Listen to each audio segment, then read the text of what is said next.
Olá, alunos da Escola de Palermo. Hoje a professora Letícia resolveu gravar a aula para explicar para vocês a respeito do gênero textual notícia. Nós vamos estudar ele nesse terceiro bimestre e tudo que a gente estudar a respeito desse gênero está dentro dessa habilidade que está aí na tela para vocês. Desenvolver estratégias de leitura crítica frente aos textos jornalísticos, midiático, entre outros. Então, na aula de hoje, nós vamos estudar o que é notícia, as características, dicas de interpretação de notícia, ou seja, a gente vai rever alguns conteúdos que vocês já sabem e aprimorar outros conteúdos que vocês ainda desconhecem. Vamos lá? Só revisando assim, o que é a notícia? A notícia é a expressão de um fato novo. Não pode ser uma coisa, tem que ser uma novidade, que desperta o interesse do público a que o jornal se destina. Isso aqui é muito importante. Vocês pensem aí com vocês. O que chama mais atenção de um público, no caso do nosso público brasileiro? É uma notícia boa ou uma notícia ruim? Então, tem jornais que vocês podem ver notícias na internet que focam bastante em notícias boas, em coisas boas. Uma pessoa que passa no vestibular, uma pessoa que consegue melhorar de vida estudando, uma pessoa que consegue uma cura. Agora, tem jornal que só foca nas coisas ruins, que na minha opinião, isso é uma opinião minha, chama mais atenção do povo. As pessoas preferem ver notícias ruins do que boas. Então, o jornalista, na hora que ele vai escrever a notícia, ele se atém a essa questão do público. Isso aqui é muito importante, porque ele quer vender, ele quer ter um número de acessos da notícia, e para isso ele precisa atender o seu público. Então, é um gênero jornalístico que veicula onde que a gente encontra notícia? Em jornais, tem jornal que vocês veem na televisão, que são os falados, escritos, em revistas, na internet, tem toda hora. Então, é um gênero que faz muito parte do cotidiano de vocês. Uma notícia, ela deve ser imparcial, ou seja, não pode dar brecha para a pessoa falar assim, eu acho que é isso, eu acho que é aquilo. Não, tem que ser uma coisa bem clara para a pessoa realmente entender aquilo que ela está lendo. E objetiva, não precisa ficar detalhando assim muito, tem que ser bem objetivo. Expor fato. Eu não posso colocar em uma notícia a minha opinião. A notícia, ela conta um fato, uma coisa verdadeira que aconteceu. Eu não posso pôr opinião. A gente estudou no primeiro bimestre o gênero artigo de opinião. Então, no gênero artigo de opinião, eu colocava minha opinião sobre o coronavírus. Se eu for escrever uma notícia, eu não posso colocar minha opinião. Eu tenho que contar o que aconteceu, um fato. E é muito importante vocês saberem distinguir um fato de uma opinião. Um fato é que o coronavírus existe. Agora, uma opinião, eu posso falar, eu acho que as pessoas devem fazer o isolamento social. Eu acho que não deve fazer o isolamento social. Isso é uma opinião. Agora, fato é que ele existe. Então, se eu for escrever uma notícia, eu vou escrever em cima de um fato. Numa notícia, predomina a narração, ou seja, como que aconteceu. Tem coisas que não pode faltar na notícia. O que aconteceu, com quem que aconteceu, quando, onde, como, porquê. São coisas que não podem faltar, porque isso influi na interpretação do leitor. Ele tem que estar sabendo tudo isso aqui para ele conseguir interpretar a notícia. Então, resumindo, é um gênero informativo, porque passa uma informação sobre um tema atual, tem que chamar atenção, e real. Eu não posso inventar nada, tem que ser realidade. Veiculada pelos principais meios de comunicação, jornais, revistas, meios televisivos, rádio, internet, dentre outros. Por esse motivo, as notícias possuem teor informativo. Isso é muito importante. E podem ser descritivos e narrativos ao mesmo tempo. O que é isso? Eu posso pegar uma notícia, vou descrever como aconteceu, ou narrar o acontecido. Pode ter os dois ao mesmo tempo. Apresentando, portanto, o tempo, quando aconteceu, que lugar que aconteceu, as personagens são as pessoas que foram envolvidas nisso. Aproveitando esse gancho aqui de um acontecimento real, é importante a gente verificar que no nosso mundo atual existem muitas fake news. Essa fake news, um vai passando para o outro, passando, e você, na hora que você vê, todo mundo sabe o que é verdade e o que é mentira. Mas, professora, como que eu faço para identificar se é uma fake news? Primeiro, eu não posso só ler o título da notícia. Tem que ler ela inteira. O hábito da leitura, a professora já falou várias vezes o tanto que é importante. Leitura de notícia, leitura de reportagem, leitura de livros. É muito importante. Então, eu não posso só ler o título da notícia e achar que aquilo é o... Não, eu tenho que ler ela inteira. Tipo, desconfia de texto alarmista. Tipo, coisa muito inacreditável. Tipo, se aparece alguém agora, uma notícia escrita assim, a cura do coronavírus. Então, é uma notícia muito alarmante, porque é o que está todo mundo buscando. Então, eu não vou ficar só em uma...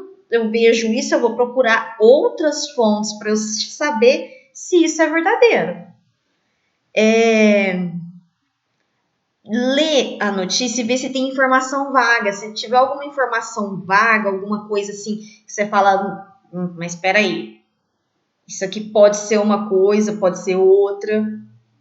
Então, tem que se ater a isso. Informação vaga é um mau sinal contra a fake news. A data de publicação, verifica isso também, porque através da data de publicação, eu sei se é um texto, uma notícia que aconteceu em 2020 ou 2019. Então, eu tenho que me ater até a data de publicação.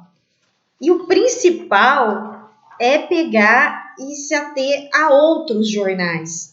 Tipo, aparece lá a cura do coronavírus, eu vou lá, vou procurar no Estadão, vou procurar na Folha, vou procurar no G1, vou procurar em vários jornais para eu saber se for realmente a cura, vai ter em vários. Não vai ter em um único jornal.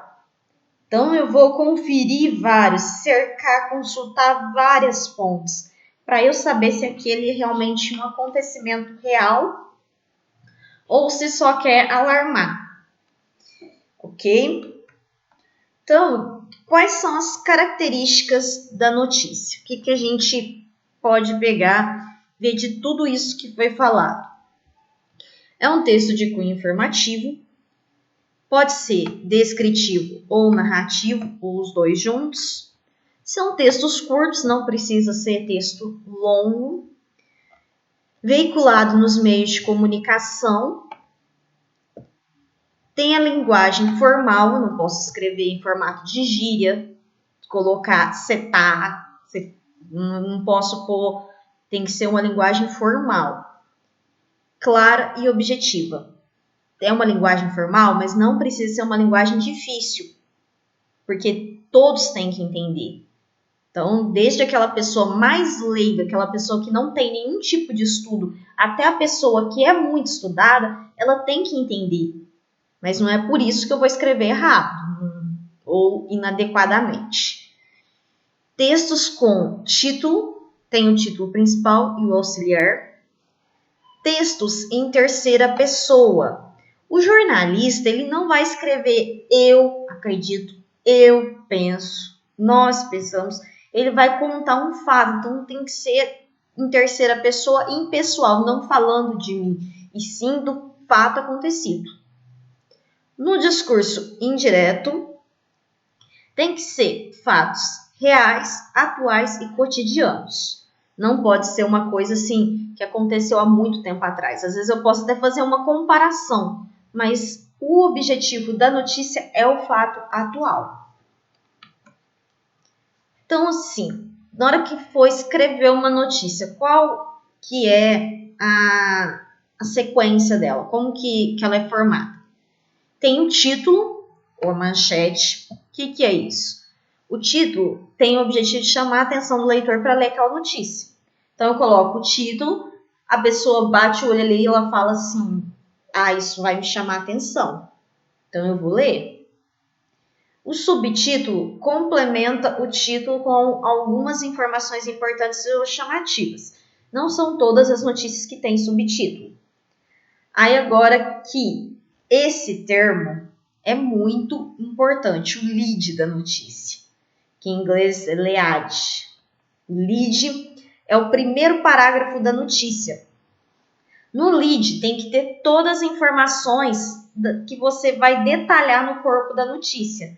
Quem aconteceu, o que aconteceu, onde, quando, tudo isso já tem que estar no primeiro parágrafo da notícia, que é o lead.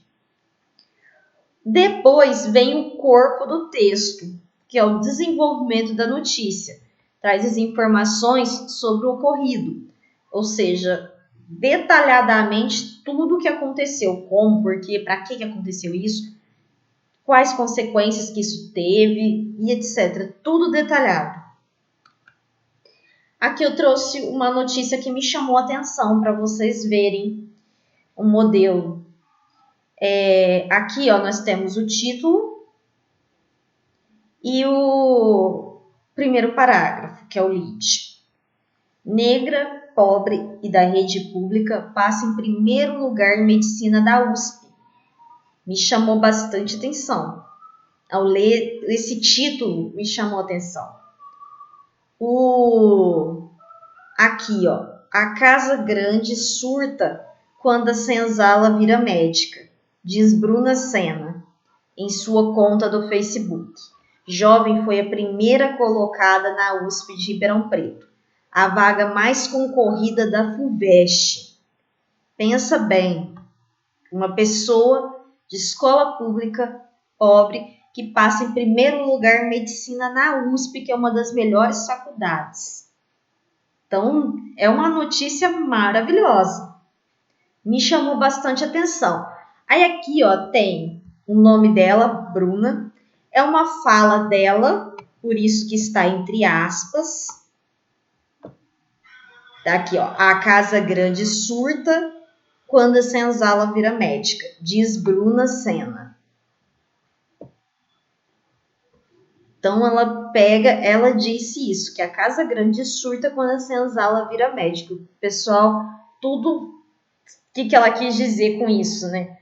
Que as pessoas que têm preconceito vão ficar muito surtadas no vocabulário menos rebuscado quando as senzalas, os negros conseguem alguma coisa.